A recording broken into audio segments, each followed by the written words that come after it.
So, ang unhan na to, I actually do have a couple of things in order for me to talk about. I'm going to talk about this nga kanang nasa lista karon. And this is just going to be a quick live kay this is going to be my first live actually about the issues that has been going on in our country, especially First Lady Liza Marcos. Okay. This is going to be my first live. Naging namasagod ko ni Kuan God ni Sas. I've actually reading and have been following Sas, and one of her pressing issues is kana gyud laging ipang-hack ang account. Ako ikapila na ko na hacksad, gitry nila hack pero they can't do it kay bait man sa tagamay sad, no? Hello. Tanaw na to. Sige, ato nang tanawon ron. So, first thing. So, let's talk about Claire Castro. No? Let's talk about Claire Castro. Okay, daghan kay nagingon nga nabuang ng taon na siya. Oy, pataka naman nagyaw. Honestly, regarding Miss Claire Castro, maluoy ba yata niya? Kibaw ba mong kana si Claire Castro wala na siya'y access sa presidente? Wala siya access sa presidente. Ug unsay istorya ana niya sa buntag, lahi isad ang kanang statement sa presidente on a later day. Kaya wa mo gyud siya access sa presidente. Mo nang magpataka na lang siya tubag at the top of her head. I'm Manny Cicchello, your Liberal candidate for Aston. Our Liberal team will get back to basics. Maluoy ba yata, mahug na lang siya o ka ng bakakon. Kay lain-lain naman ang statement na mo gawas niya, gikan niya versus sa presidente. Mo kabantayan na. Maluoy ba yata? Pero kung saan taman, man yung gipili nga suportaan. So, usa sa mga kung dapat na kustoryano about ni Claire Castro, no, kay kiniyang pamakak gyud nga moingon gyud siya iya gyud in town ipang mugos iya yung i-push ang narrative nga naabot lagi kuno si kuan diha si First Lady kuan Lisa Tanas diha sa Pilipinas atong pagpit sa Jays ingon siya at exactly 5:58 siya nang kag 5:58 at the top of her head ma niya siya liraw yung mata niya tanaw siya sa babaw murag naabot siya atong alas 5:58 atong paglunes la kita ka na.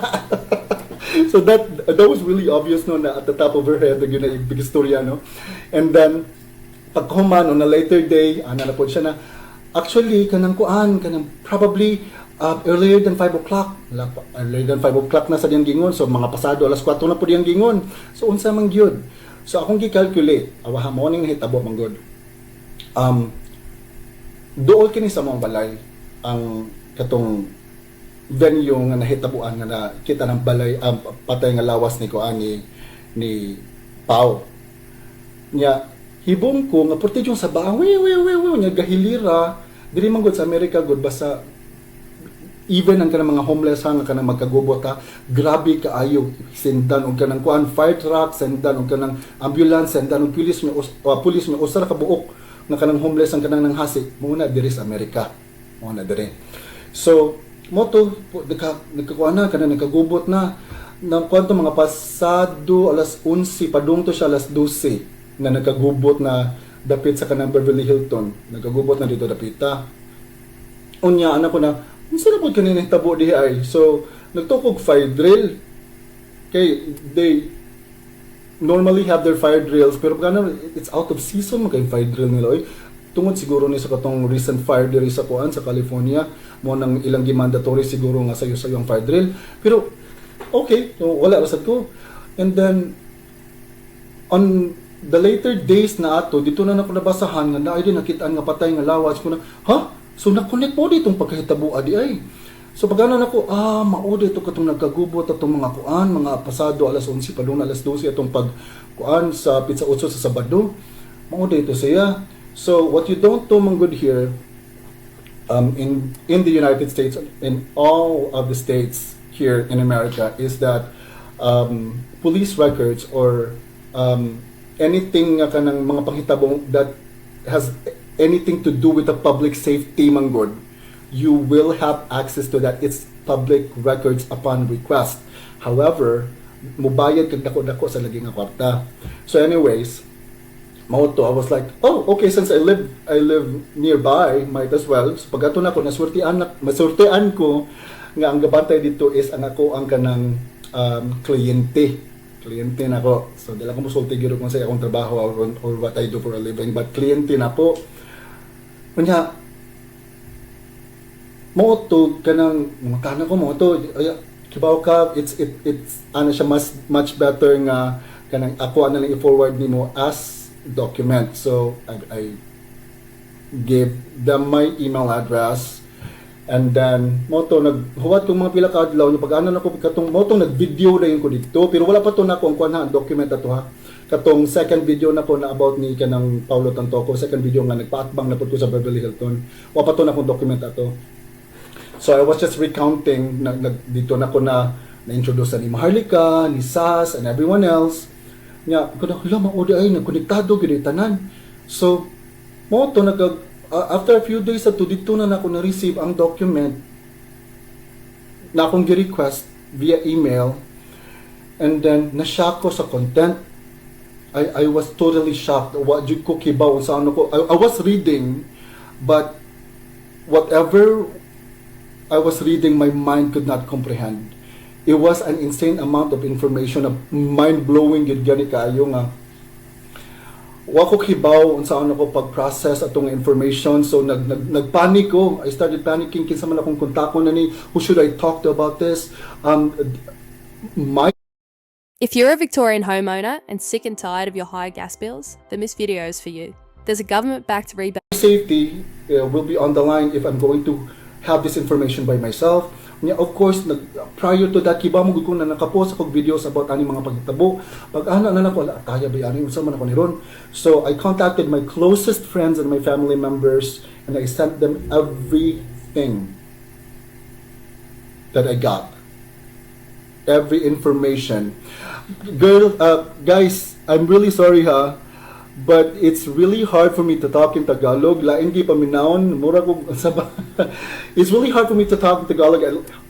Tell you what, let me just switch between Bisaya, Tagalog, and English. Inanaon na lang nato, ha? Because I really don't know how to speak Tagalog. Kasi patay kasi nataan nilan. Sige, so balik. Going back. So I contacted my family and friends. I talked to my mom, of course, and she was not all for it. She was mad nga nung ako gibuhat, but everything has been done, already been said and done. So when ako'y mabuhat, my videos had already been scattered all across the Philippines, and there's no going back na. So I talked to my husband, and of course ako sang gihatag nga akong documents and it's, to be honest ha, nagtuo mo ka na, abi kay daghan kay kog views diha, ang daghan kay shares, nagtumog ka nang kita ko ani kwarta na ako'y kwarta ani wala. I'm not earning anything.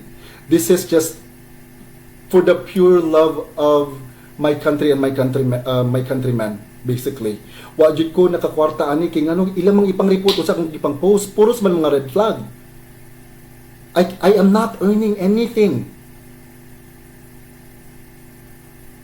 Mao sila. Sorry mga Manileños, but I'm really bad in speaking Tagalog. I'm gonna try my best.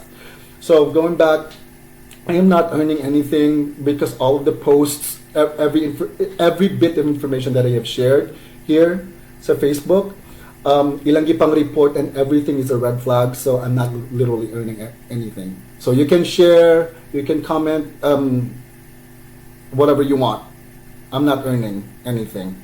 As much as I want to, but I'm not. Okay, gipang report man, gipang mass report. So mo na. So ang panghitabo man gud ani sa sulod sa document, let me awa funny kini akong kuan, akong desktop. Butan ako sa ni kuan ha, i-close na ko ni. Kay mag-open ta later og kana mga messages sa atong mga kuan diha Kasibuanos. So mo ni na. So na ako'y kuan diri Beverly Hills Files, na ako'y Dumanhog Files. Kay most of the messages that I've been receiving, kay mga tao sa Dumanhog, I don't know why. murag dako akong kanang kuan diha kanang audience siguro diha sa Dumanog, and then aso kay First Lady audios katong na-sense ako ang katong taga Los Angeles sa gyapon and screenshots of very important conversation. So mo nang nadiri, and then things that I want to talk about today. So mo na. So this is just going to be real quick lagi kay pila naman sa akong battery na habilin diri ha. So I only have 30%. So let's make this quick. So ang sulod sa document, I'm going to recount what happened. So I've already done that, and then okay. So muna ni nahitabo. Sa sulod sa document gingon dito nga they were having this dinner at an event, and then nakabutang dito nga sa ilang tapok, sa ilang entourage, nabantayan ko nila nga there was really something wrong with Paulo. He was jittery, kanang di ko na mahimutang, and for some reason, even though that the AC was so high, and that time it was still around winter season, so kanang bugnaw-bugnaw pagod, but he was like sweating profusely kuno dito according to the document. And then moving forward, let's fast forward to around 4 o'clock in the morning on a Saturday. So evening ang katong dinner nila, then party, and then around 4 o'clock, 4:45 to pasado alas 5 sa kadlawon sa Sabado, dito na nila nagkagubot na nagkurug-kurug ko no, and then nag-foaming na ko ng mouth sa kilid. And then usa sa membro nila, guys, there's so many names in the document, and I'm 100% sure that these people that are involved in the document are murag na dangit na lang siguro kay part mong sila sa entourage ni First Lady Manggod, ni Satanas. Adik ni nga First Lady din, nga pisti ng dako, butod lang tiyan, dako ng matas, kinampak, pag maglag, ako ba, makaunahon na, gali ko sa naong niya, no, siya pagkabakakon, ganini, sa itong paggibuang natin nila, diha, gani sa Pilipinas, magunahon na, gani ko, sa puton, kumurag nindot, itang parusun, ka-20 ang naong, ni Satanas. Sa puton, yun kayo, kamadyong, anaon ba, kanang kanilang, ganini mong, madyong sumpaon, kaya ba niyang ba nga bangag, pisti ng mga adik-adik na mga yawa na silang dagko, mga animal. Anyway, sa putong yun ko, basta mag-recount ko ani ka nang nabasa na ko sa dokumento, medyo kim, anong mata ba? Puta ka. Buisit kang lisahan, lisatanas kang dako. Buisit. So anyway, gisapot na sa dinoon ko, aligi ko niyo pa sa puta.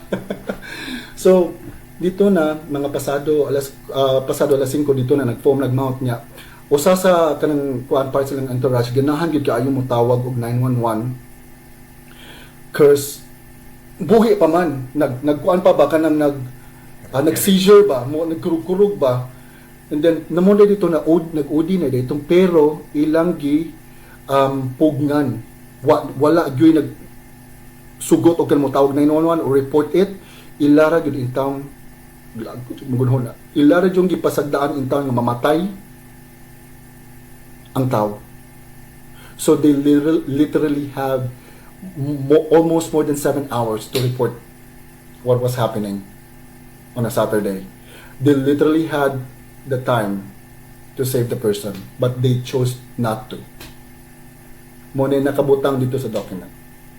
A lot of people involved, daghan pa kayo dito, but I'm going to keep this as an alas, daghan kay chats na ako sad, and then I received a lot of kanang advices sad sa kanang council na nangayod ko advice with sa council na on what to do with the information that I have. So I'm going to keep this, and as an alas na ko, so to speak, na og naamang gani mahitabo na ko, kibaw na mo kinsay kagagawan ug na mahitabo na ko, and that information will be publicly announced. Okay? So, muna sa putong yun kaayo ko magunahon na, kay they had a lot of time to report and save Paulo. They had a lot of time, but they chose not to. Diba? So karon, going back ni Claire, ingon siya na alas 5:58 naabot diha sa Lunes. So ug ibutang na tog alas 5 pod ningon pa gyud siya kanang sa lain na pod nga kanang interview nga naabot kuno mga maybe earlier than 5, mga alas 4 kuno pasado. Ibutang na to alas 4 pasado pero akong gi-calculate ha, tanawa, akong gi-calculate. Ug ibutang na to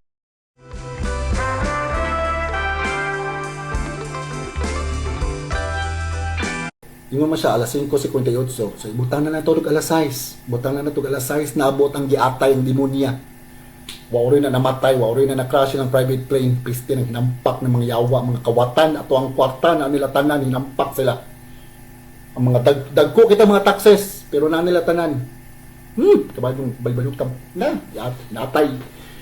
So butang na to alas 6 sa buntag naabot sa Lunes. It takes 14 to 16 hours ang flight straight from LAX to Cebu. So, butang na to 15 hours na sila sa LAX. And yan, napagod na mga pila pa ka oras na kanang buffer time to prepare and to clear for takeoff and manginana ba? So, i-calculate na to, dapat na sila pasado alas 10 or alas 11 sa Sabado pa lang sa gabi na sila sa airport sa LAX. Imagine lang na nga fact. That's a fact. Dapat na sila around 10 to 11 in the evening on a Saturday, pizza 8 para maabot sila diha pizza G's. Sa alas 6 sa Lunes sa Pilipinas. Kay lain-lain matag time zone day. Advance pa mo pila ka oras. Buntag nyo hadiri amwa adiri gabi inana na. So ibutang na to kanang imposible kaayo nga naabot siya diha while naapa siya diri sa sa Amerika. Kay the authorities will diha gyud nagkasangit-sangit inyong kanang Claire Castro diha.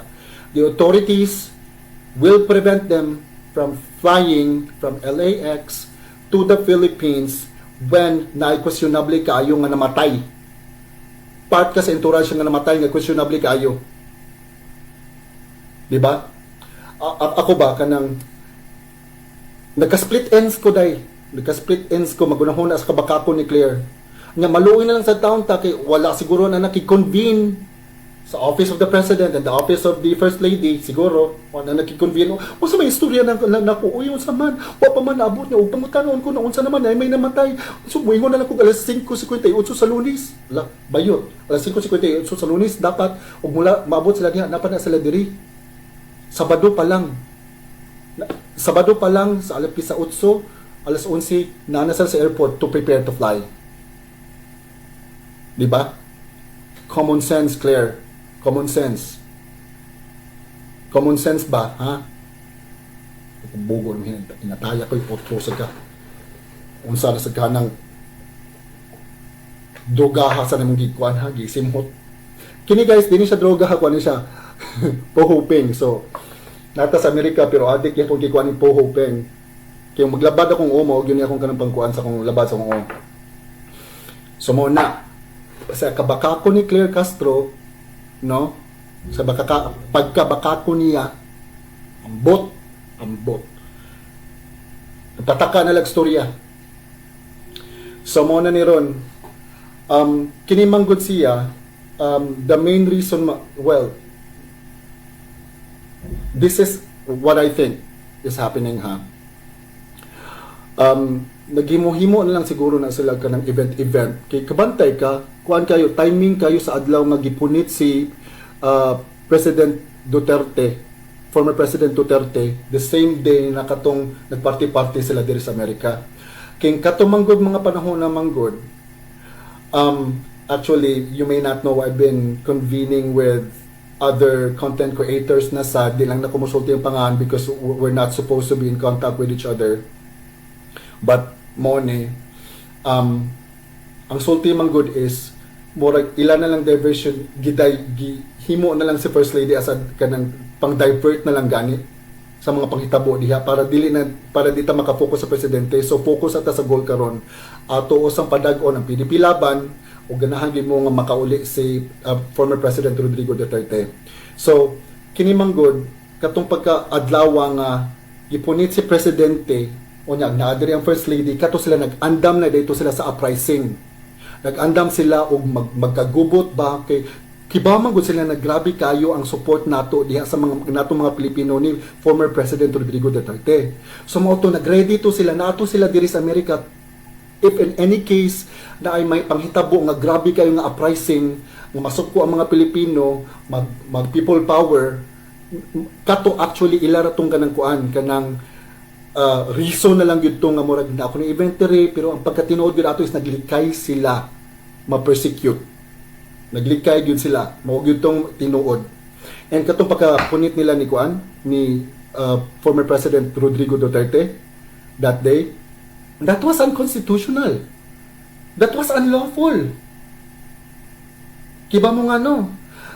Our government there does not even recognize ICC as an extension of our judicial office. We already have a functioning judicial system there in the Philippines. Why would they send the president to ICC? We don't even recognize them. The branches of the government of the Philippines does not recognize ICC as an extension of our judicial system. And that goes for the executive office, that's the president's office, the legislative, and the judicial. All three branches of our government there does not recognize ICC as an extension of the judicial system because we already have a functioning judicial system in the Philippines. Mo ni hunahunaan ninyo. The reason why dili na nila ipakuan diha sa Pilipinas si Rodrigo Duterte, our former president, our beloved president, it's because og diha magud nila ihiring tanan manggod na ay people power mahitabo.